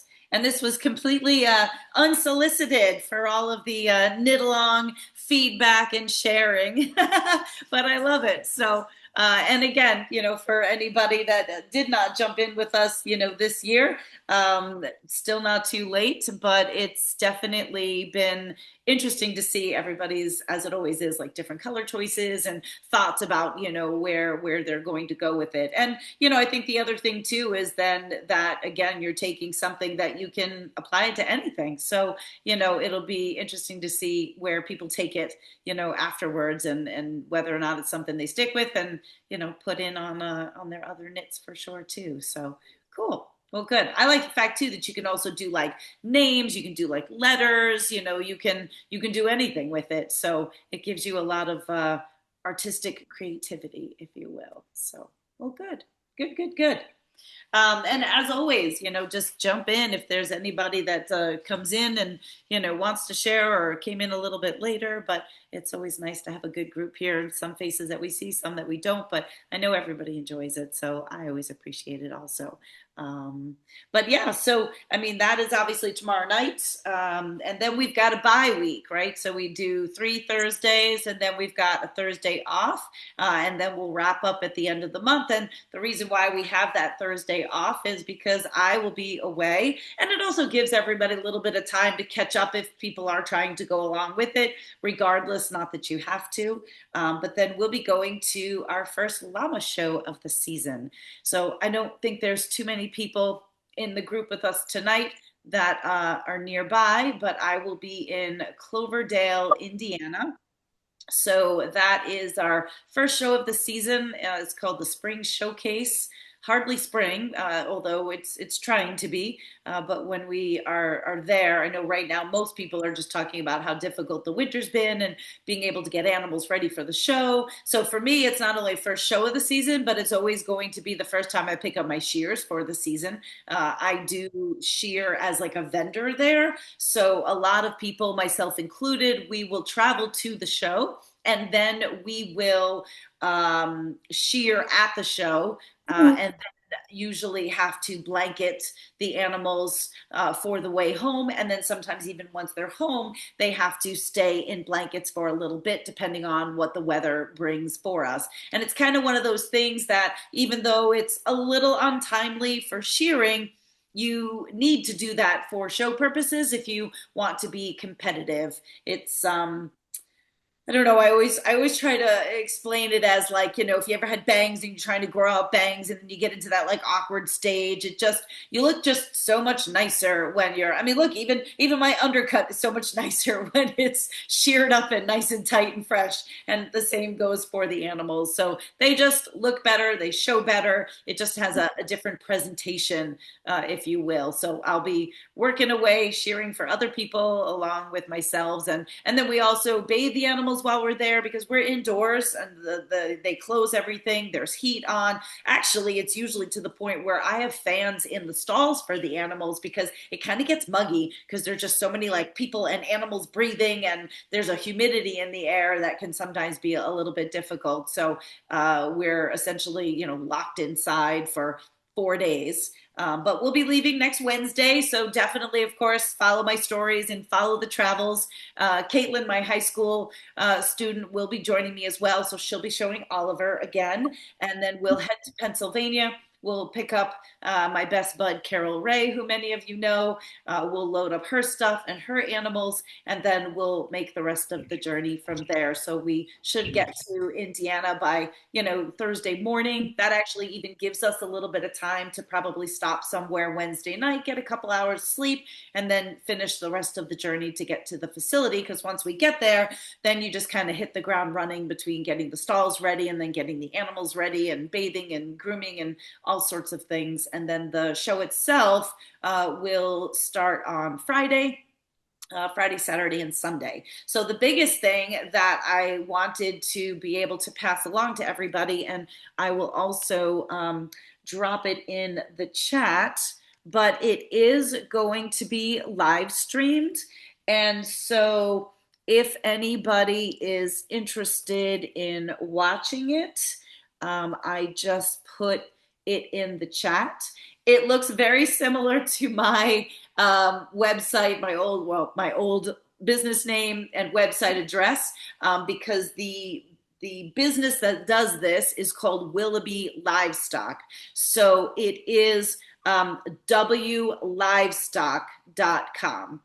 So not to be confused with, of course, sometimes you'll see is LI Livestock CO. So that is correct. It's just wlivestock.com. So that will be going on live, but it also will be archived. So if you don't have a chance to join us live, you can still go onto their website to find the show and watch it at a time that's convenient for you if you're interested in seeing what goes on at a llama show. And of course, if you follow my stories throughout the weekend, I will try to keep you posted in terms of when we're going. It's a lot of hurry up and wait, so sometimes it's kind of hard. I'm like, we're going, no, we're not going. Or then I'm like, oh shit, we're really going. And so, there's always the lag time of you being able to then also, kind of catch it or see. So I will definitely try to post ahead of time in terms of like at least the days and maybe approximate times of the day, morning or evening, in which we will be showing. But as I mentioned, Caitlin will be showing Oliver. I am going to be bringing Yahtzee, so she will be going, and Mimi, little Mimi, is going to be going for her first show, which is nice. The two girls will go together. I am leaving Pearl home just because logistically, 2 llamas fit in a stall, and if I brought Pearl, then she wouldn't have anybody to live with, and it just is really not as necessary to be bringing everybody. So and Mimi, I will say, probably is not fully mature in the sense, sometimes that first show is always a little wonky, you just never really know, but I want her to go to get the experience, to be able to start to gain her own confidence. She will be weaning from her mom by going to the show. So then there's going to be kind of that added stress as well. But she is very close with Yahtzee. So that kind of makes it nice that the two of them are, very good friends, and she'll have that comfort from Yahtzee, who of course is really pretty chill. And so we'll be looking forward to that and seeing how she does. And then I'm also bringing Tully, more just for fun.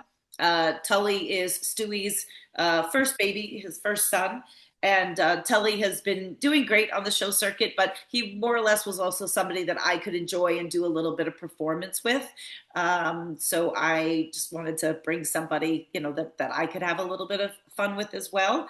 And so Yahtzee will also be doing performance. And for those of you, I think most of you have kind of heard our llama show stuff, but essentially when we go there, they're being shown in halter, which is confirmation, which means it's being judged on them.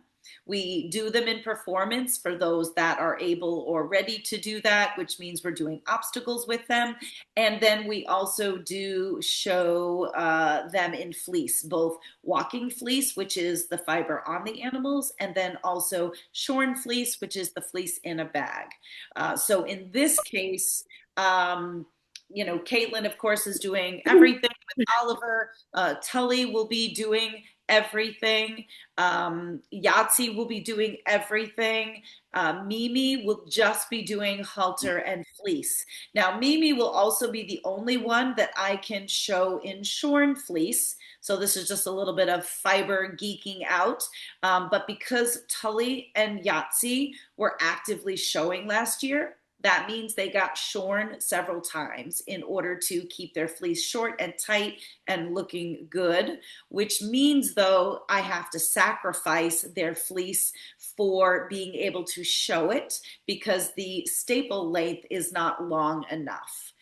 So even though I'm showing those two in walking fleece, I'm not going to be able to then take their fleece and put it in for shorn fleece. And I could have, so the fact that we had Yahtzee's baby fleece, you can actually show that fleece for 2 years. So I could have kept her baby fleece and showed it this year.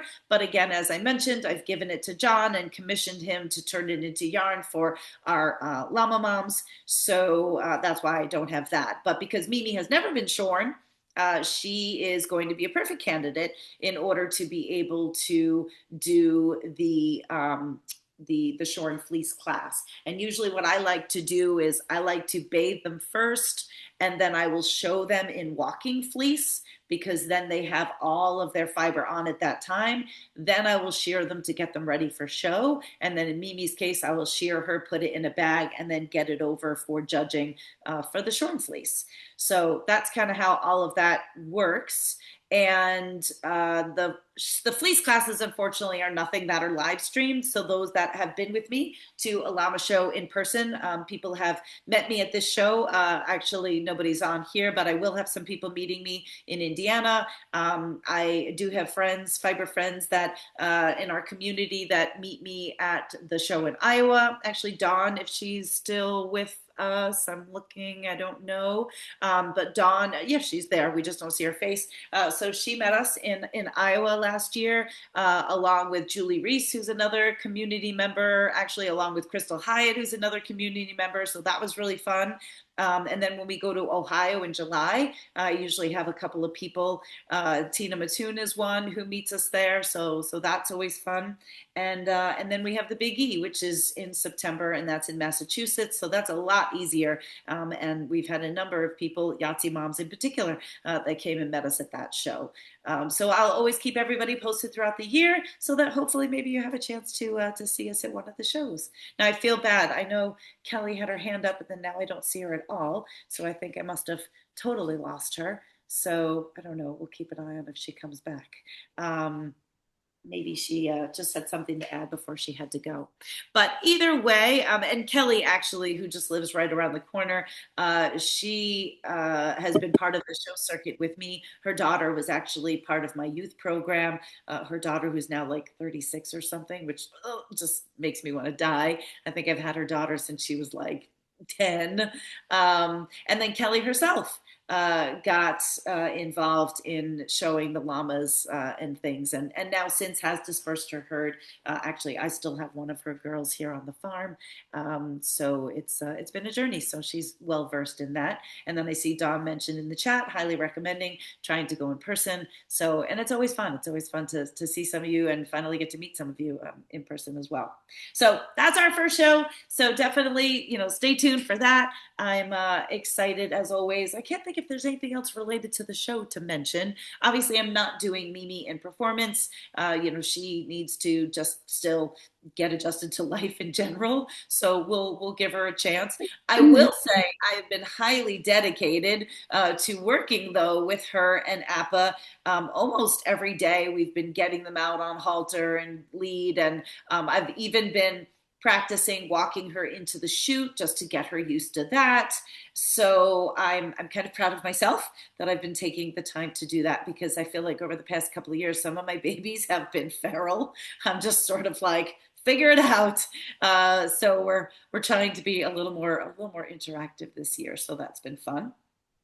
Oh, you know what? I wanted to circle back. I'm sorry, because I'm just looking at my list that Jill provided me with this evening. Those of you, since we had so much knit along talk, I can't say the code out loud because it's only exclusive to my knit along people. But those of you with the knit alongs, remember your 30% off ends this evening, since we have the knit along tomorrow night. So if anybody was interested in grabbing anything at 30% off, you've got that code in your email, and that is good until midnight tonight. So I just wanted to remind people of that as well. And that's my thank you to you. So please feel free to take advantage of it if there's anything that you need. And the 30% off also to celebrate that this is my 30th anniversary year of Long Island Yarn and Farm, which is absolutely crazy. And I wish I was doing more momentous things for it. I'm not. We're just going to keep existing and just move on to 31. So, but we'll try to do some fun things along the way, I guess. Another big news. Thank you, Crystal and Rebecca. I appreciate it. And please feel free at any point in time to jump in, guys. But other news, and I didn't share it in stories. I took lots of videos, and I have to kind of go back and post. But Nate and Tate, which are two of my boys that were born 2 years ago here, they went off to their new home on Monday. So I took a trip up to Charlton, New York, which is just outside of Saratoga Springs, kind of by Ballston Spa, if anybody knows that area. It's really not too far away. It's just about a 4-hour drive. And one of my longtime customers, Jamie Shepard, that I've been cheering for, she has 2 llamas. Her boys are now, I think we were saying they're probably like 15, 16. And she really loves the llamas. She has horses also. She also has 2 minis. In the past, she's had a pair of sheep. She had some donkeys. I think she had some little mini Highland cattle. So she's had different things, but over the long haul, the llamas have been something she's really enjoyed. And her horses are getting older, and then her minis are younger, so she'll have them a bit more. And she really was wanting and has been talking about adding more llamas to her little herd. And she works for the government. I always forget if it was the CIA or FBI. I think it was the CIA. And so she also retired just recently. So as a result of that, we'd been planning for her to get new llamas. So this has kind of been something like a long time in the works. In terms of her making her choice, and then just doing some advancements to her area, making the shed bigger, more fencing. So it was nice to see her do that, for the boys. And then winter got in the way and all of that. So things kind of slowed that down a little bit. So Monday, we officially were able to make the delivery. It was very anticlimactic. I suspected, all the boys are castrated. They're all geldings. So usually there's very little conflict in those instances, but sometimes you never know. The nice thing is with her boys being older, they're not too old, right? So they can sort of just, still enjoy and appreciate these new young add-ons. And she's got a Ring camera, well, it's a Blink, but she's got a camera in the shed. So she's been sending me little videos and pictures, as she's kind of like spying on them to see how they're doing. And really at first, when we introduced Nate and Tate, her 2 boys went all the way to the other side and were like, what the hell? And they were like kind of horrified in that sense. And then Nate and Tate were like trying to go over and make friends, and then they would run the other way. And so it was kind of this whole like cat and mouse game. But my boys were well behaved, and her boys, equally. Everybody seems to just be welcoming of the new situation. They're all kind of hanging out together. And as suspected, Tate is my guard. So he is very alert. He loves to make the alarm call when he sees different things. And she's on a road. It's not a busy road, but my boys are not used to like seeing cars go by and things like that. So she said initially as cars go by, or as, neighbors walk by, she has a lot of neighbors in the country that they love to come by and visit the animals because it's right on the roadside. And so she said the neighbors are all excited, and Tate has been using his alarm call to let everybody know, that there's a car or that there's strangers or things like that. And then whenever she comes out with her dog, so he's getting used to his new surroundings. So that's always bittersweet, right? But at the same time, that's why I do this as well. I can't keep everybody, and if I can be so blessed as to have my animals go somewhere where I'm still going to see them every year for shearing, it's really the best of both worlds for me. So I was excited for her. She loves them, and she's real happy with that. So that's Nate and Tate. And then since I won't see you before this happens, then Roger and Appa will be going to Virginia at the end of the month. So right after I get back from the llama show, then just after a couple days the following Monday. So I think that's the 30th. So more than likely the 30th and the 31st of this month, I'll be driving all the way down to Virginia, and I will be bringing Roger and Appa to their new home at Autumn Olive Farms. So it's not been publicized, but for those of you that have been with me and part of this community for a while, Linda Trainum is Autumn Olive Farms. That's that pastured pig operation down in Virginia. She was actually one of our guests before on TDOC. And she's super interactive in her social media.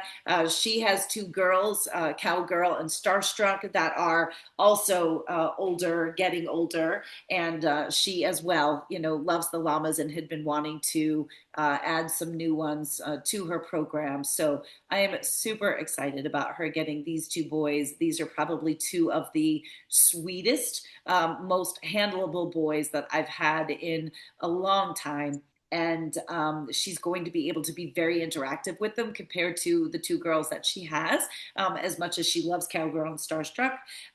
So yeah, and Amy said in the chat that she loves following Linda. So she's a hoot, and I know that they're going to be a big focal point, of her stories. So if you're not already following Autumn Olive Farms, please do. I really, really love what they do. Whether you eat meat or not, they love their pigs, and they have a highly scientific approach to the breed of pigs that they've developed and raised. Their customers are all like five-star Michelin restaurants that utilize their pig. So it's really kind of cool, and they love their pigs, and they love all their animals. They have a whole cast of characters, if you will, as I like to call it. So yeah, so definitely go ahead and give them a follow, and then you'll keep an eye out on that. And so her and I more than likely will be going live once I'm there, and doing so many different things. But as much as we wanted to like publicly let people know in advance, we kind of also felt like, God forbid something happened, so we're just going to wait until I get there to tell people. And so yes, and some of her pigs are pets, and actually Harold was one of their most famed pet, who unfortunately had to be put down. He was older, but also had a sustained injury that they were really trying to nurture along, and it's always hard. But yeah, I think the reason why I always highlight that is because I think for some people, if you think, okay, well, they're raising these animals for meat, that doesn't mean that they don't love them. And so interestingly enough, as much as they process their pigs for a product, they also keep some of the pigs as pets, generally if any of them are ever born with issues or things like that. And it's It's just, I can't say enough great things. And if you want to get to know Linda a little bit more, if you go to my YouTube and kind of go back, I think actually she was maybe our first year of TDOC, but she is there as one of our guests. And as always, things that are non-fiber related, everybody really seems to enjoy more. And I know that was a very popular one as well too. So those are, some of the changes that are, happening here on the farm as they always do. And of course, at the same time, hopefully soon enough, we'll be welcoming new life on the farm. We've got Lucketta and Tesla that will be due earlier this year than I usually have babies. To tell you the truth, I don't even know when, so I know I need to check on that, but it's definitely spring. I usually don't have anything until summer because I'm shearing, but I think for whatever reason, I just kind of went ahead and wasn't really sure if it was going to happen quite as fast as it did, so we have to look at that. And then we've got Franny and Sevi that will be due much later. Those will be fall babies. And then Danny is kind of a wild card. It's unlikely that she's pregnant because I only tried a little bit more with her. At least we were successful in the actual act of breeding compared to the first year. But we'll continue to work on her. So we'll see what happens. We'll see what happens. So those are kind of animal updates. I am on a quest. I haven't really started the quest, but I am on a quest to, add some things this year too. We still need to get Mina a friend, although she's really doing just fine. But it'd be nice to get Mina a friend and add another Angora goat, and hoping to add maybe some cashmere. And also we'll be looking to get another Angora rabbit since we have just Chopin, and who's also old. So we want to be able to let him kind of retire and not have to do educational programs. And so, yeah, so that's kind of where we are at. Is Florida too hot or humid for llamas? No, not at all, John. I mean, look, it's hot and humid and miserable here. So I have plenty of friends that have llamas in Florida. The thing sometimes that happens is maybe there's more shearing that happens just to keep them cooler. Use of fans is absolutely essential. Being able to just create a cooler environment for them, but it's not like you have to have them in air conditioned barns or anything like that. I mean, there's people that have plenty of llamas that are in Texas and, all sorts of hot, humid, miserable places. So, like anything else, it's no different than having to maintain sheep or anything. Any of the animals that are in any kind of heat, we just have to make provisions so that they are shorn, that they have shade, that they have fresh water. Again, fans will be key to be able to, to keep them safe.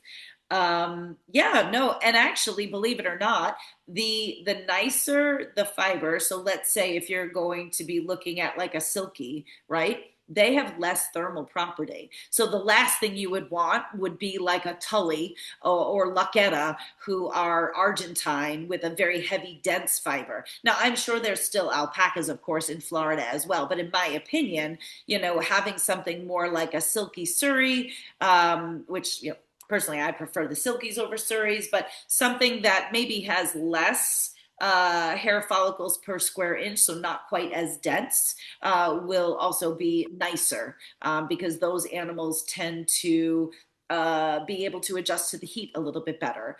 For instance, even Yahtzee hates the heat. She has a shorter fleece. I'm not going to say it's the longest fleece, but she has a very dense fleece. She has a thick fleece and she hates the heat. So it's just looking at things like that, really. For instance, Mimi, my little baby Mimi, I don't know where she got her fleece. I mean, her mom has a very, very low micron, and her dad, of course, is Stewie, which, his fiber's okay, but I'd say he's pretty heavy. Hers is very silky, almost Surrey-like. You can see her individual locks, a natural part down the back. And she has very low thermal properties that we had to put a coat on her this winter. She was a little chilly for a little while with some of those really, really cold temperatures. So that's a perfect example of an animal who's a little more susceptible and, again, would do better in, those kinds of temperatures. So, yeah, it's always great to look at all these different kinds of things, and whether people are on an animal buying journey or not, right? It's just all still great education. And Jillian, I guess you were saying, I'm happy to be your llama guru. Thank you. And Jillian, you were saying with snow. So I don't know if you're just saying like, how did everybody do with the snow? And really, for the most part, everybody was good around here. And I think the funny thing is, if you guys watch any kind of animals on, thank you, John. John said in the chat that nobody else knows llamas like you do. I appreciate it. I'm sure there's some people.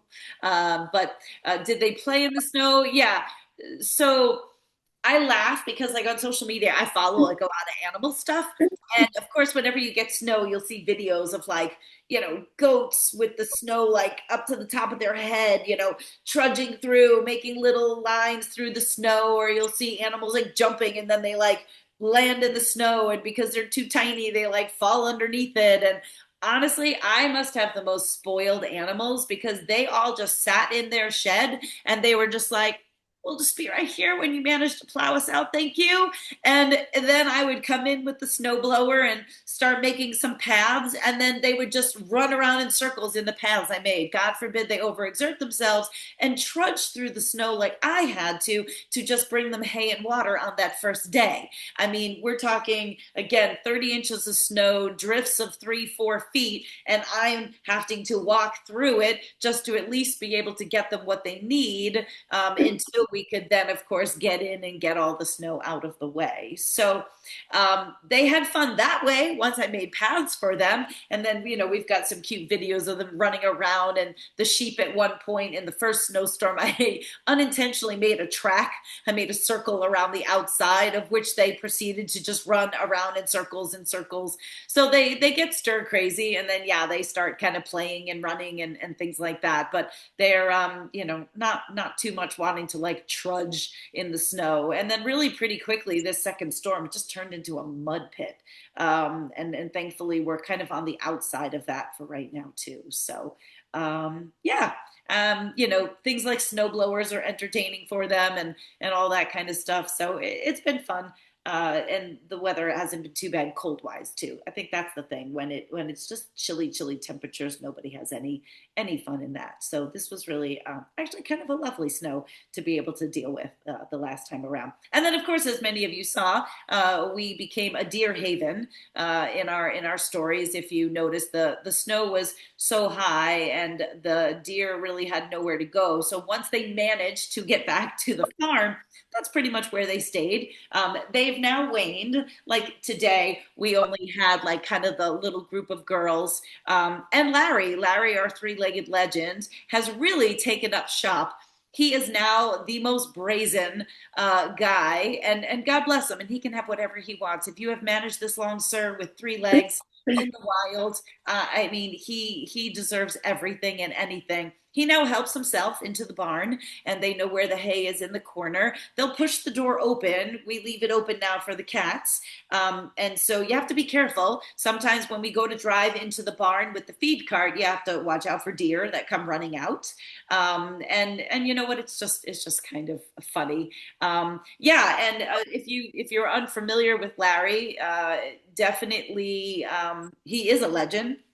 And it is absolutely believed that he was not born this way, that he sustained some kind of injury to where his leg just basically necrotic, atrophied, fell off, and he lived through it. I mean, which is just incredible to think on its own that a wild animal, we're not talking antibiotics, we're not talking any sort of treatments, we're not talking anything other than just something happened to him and his leg fell off and he kept going. And he is at least 6 years old, because I know that he was named back in 2021 by one of the girls who works for me, because his one antler does not grow and then his one leg is missing. So he's lopsided. So we call him Lopsided Larry.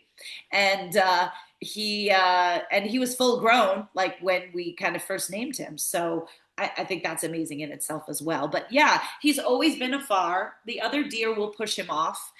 So even though he's senior to them, I think they know that he's weaker.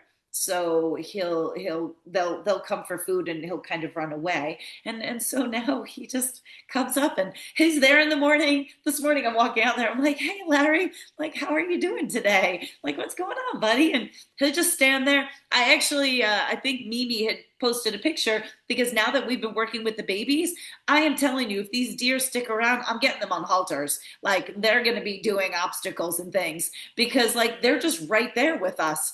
And Larry was just hanging out. I'm walking Mimi around, and Larry was literally like 2 feet away. So we got some fun pictures with that. So it's been interesting and it's been enjoyable. We have another little girl who has an injury. She was a fawn that was born this year on the farm, and she showed up with her bottom portion of her leg was twisted. No otherwise external, no blood. So whether or not maybe she got it caught in something and twisted it, I don't think she was hit by a car or anything, but literally the bottom half, like her ankle, was twisted.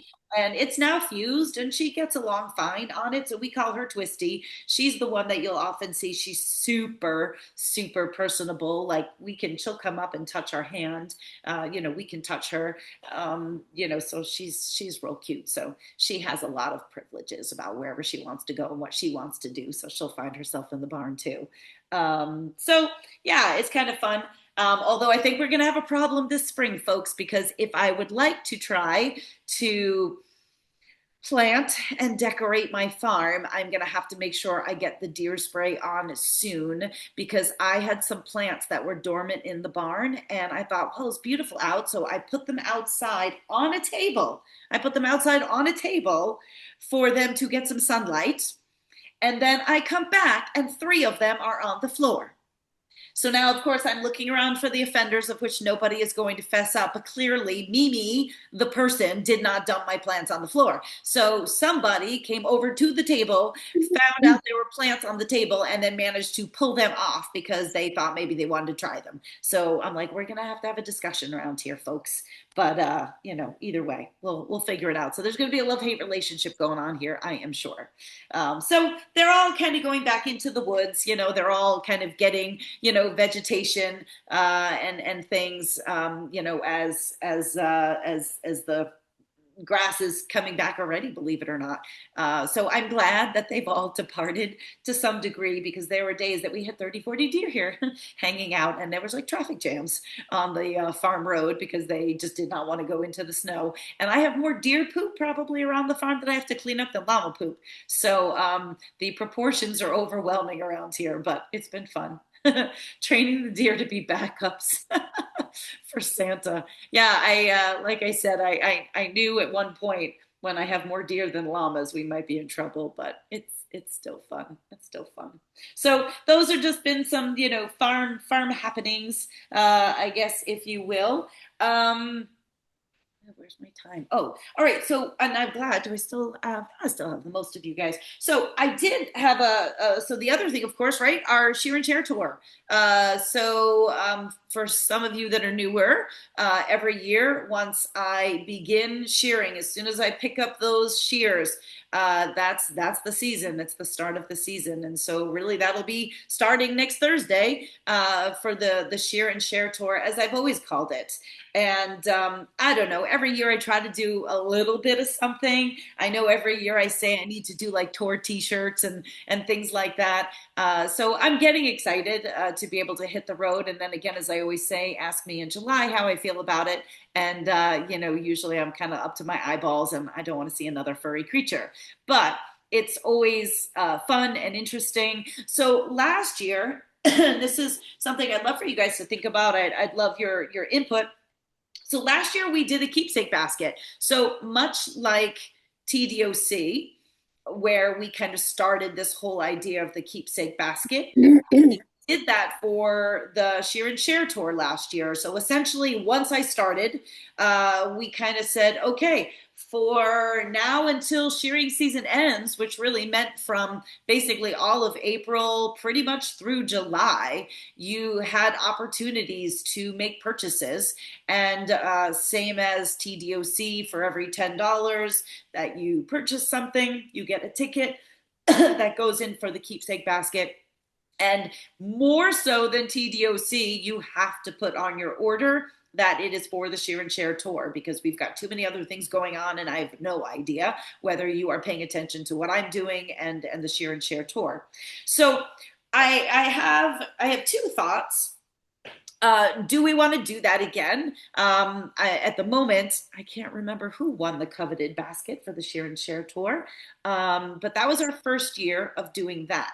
Now, one of the other things that I've always thought about, but it does just take a little bit more planning. You know, around the holidays, a lot of people get into these advents, right? And you purchase these advent boxes, you know, where maybe you've got 12 things or 30 things or 31 things, but, you know, something that you open up every day to be able to go through the holiday season. Now, of course, there's nothing holiday related to this, but I've always liked that concept of having like little surprises for people to open.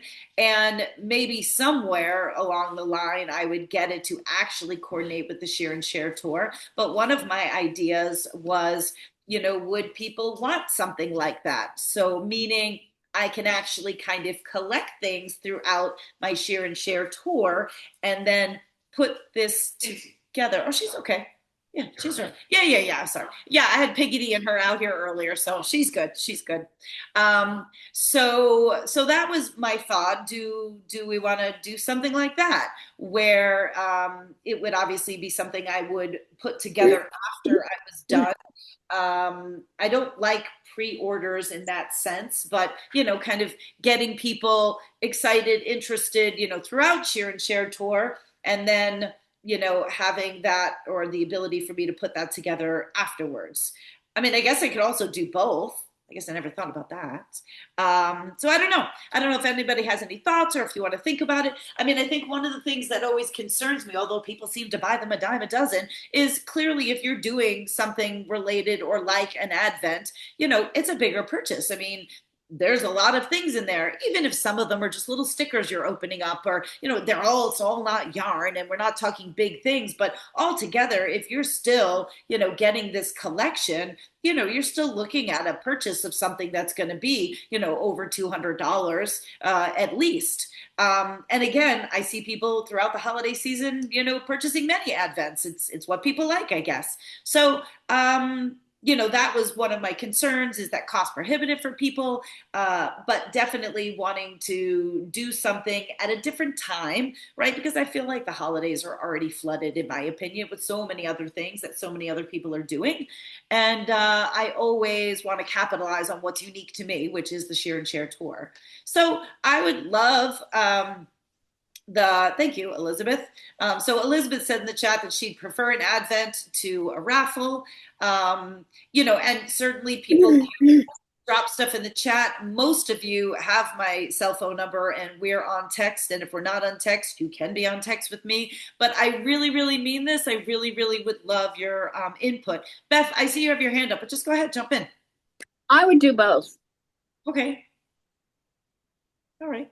Yeah, no, I appreciate it. I mean, like I said, I guess in my mind, I was sort of like, you know, one or the other. But then as I was talking, I was like, well, what difference does it make if I, you know, do both, you know, in that sense? Because actually, if you think about it too, if I kind of get it going soon enough, part of the purchase, you know, let's say of the Advent could also go in for the raffle also, you know, it could kind of, you know, work both ways. And obviously there's so many things out there, and I have so many different people I work for, you know, that it would presumably be easy enough to have a smaller, you know, keepsake basket, and yet at the same time, you know, have potentially the Advent as well. One of my thoughts also was that I would just kind of maybe set it at like 20, and I would just have 20 Advents that I would put together, because I also don't want to like overdo it, and I don't want to do a pre-sale until I kind of see where things go. I really don't like doing that. So that was kind of my thought too, that there would just be sort of an exclusive number of them, small enough that presumably, hopefully, they would all go, because I would be purchasing these things as I was going along. Yeah, so please, really, really, I do mean it. If you think about it and can think about it, and you can, hit me up, sooner than later, and just let me know. I find as I go into the season that's when my mind clears, and I get really creative, and I love being on the road. I absolutely love being on the road. So even just the other day delivering Nate and Tate, I don't even listen to music. I don't listen to anything. I don't know. I just breathe. And I love my farm. Don't get me wrong. But I just love being on the road, and I love sharing it. And it's so interesting and so unique. And I always feel so blessed for all the different people that I work for. Look,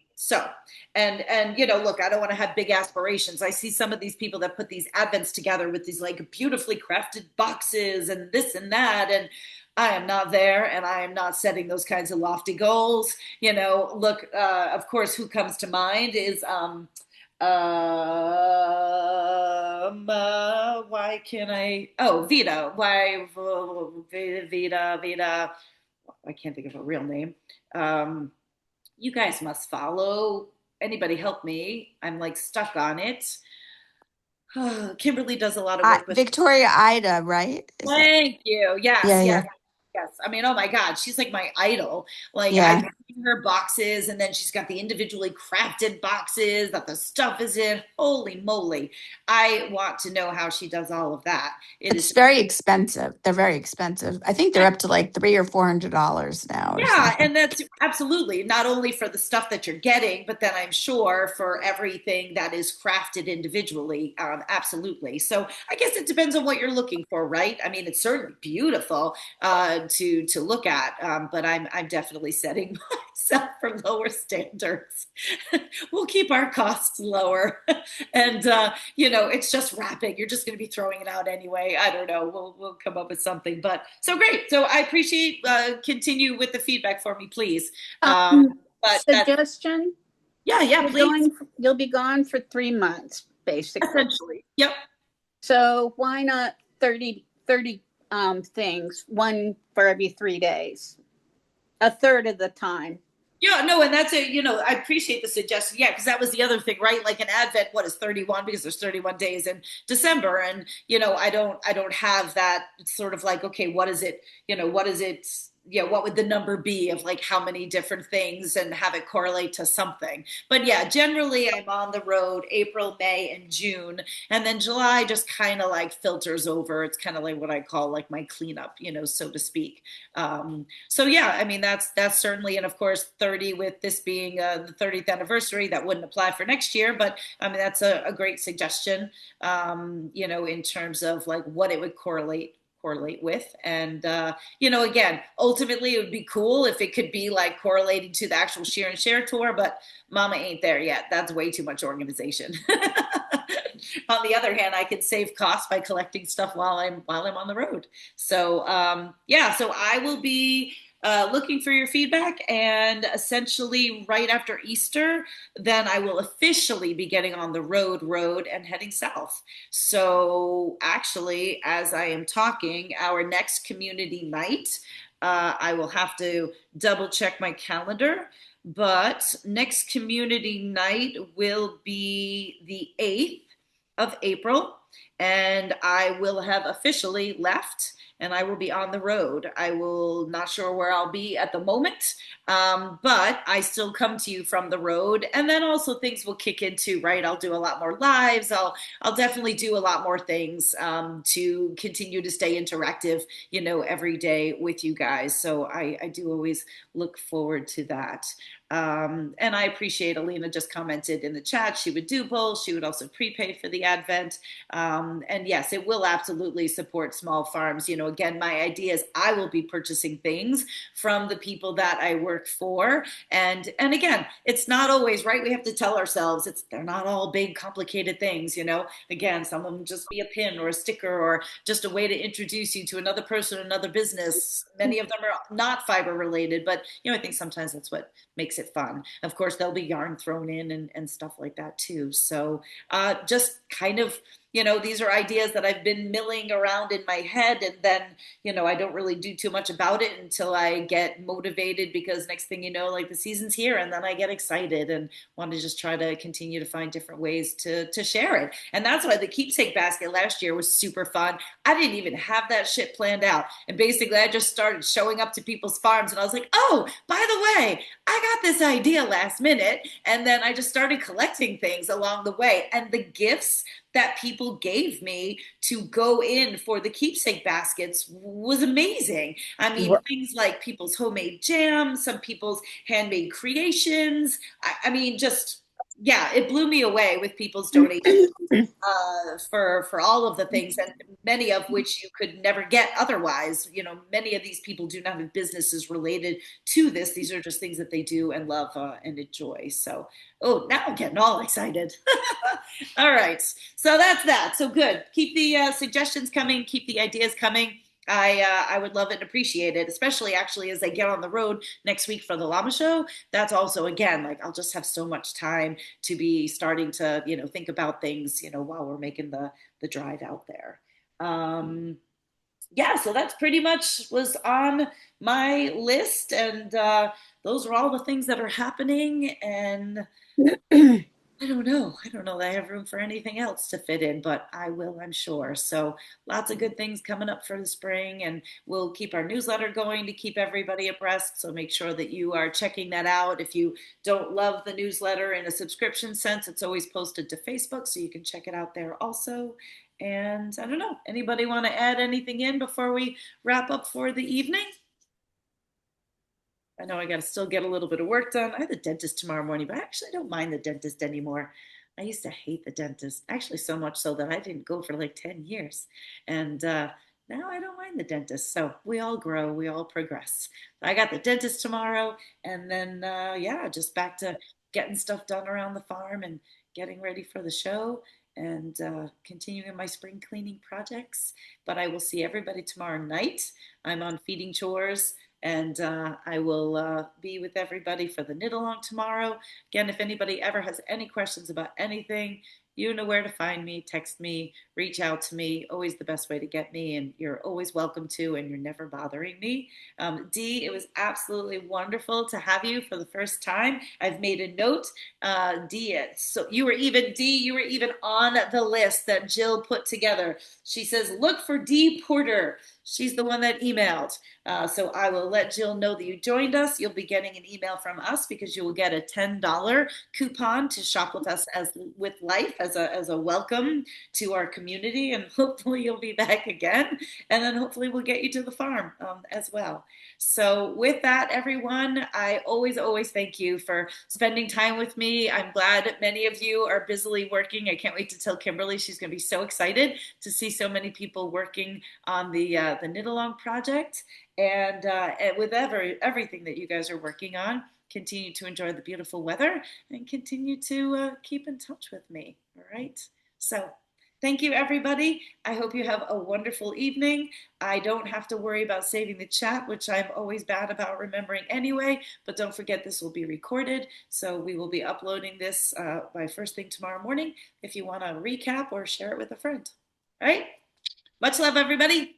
Have a great evening. Bye, guys. Can you stick on for a sec? Beth. Yes, let me stop the recording then. Hold on. Where do I do that? Oh,